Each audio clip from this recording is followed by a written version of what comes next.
ఏమైంది సంజు? పోలీసులు అంతా ఏమేమి చెప్తారు? ఏం ఏం చేసినవాడా? ఏం చెప్పమంటావు బావా? ఇక ఏం కాలే కానీ నేను హైదరాబాద్ లో పనిచేస్తున్నాను, నీకు తెలుసు కదా. అవును. ఆ హైదరాబాద్ కంపెనీలో పనిచేసినప్పుడు నా మేనేజర్ గారు ఒక ప్రాజెక్ట్ మీద సంతకం పెట్టమంటే నమ్మి పెట్టిందే. ఆ పెట్టిన పాపానికి వాడు నన్ను చీటింగ్ చేసిండు.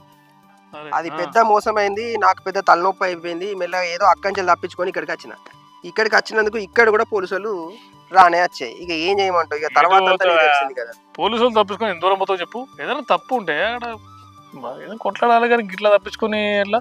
ఇది కాదు కదా. సరే, ఏది ఏమైనా నేను ఈ విషయంలో నేను చాలా అభినందిస్తున్నా. ఎందుకో తెలుసా?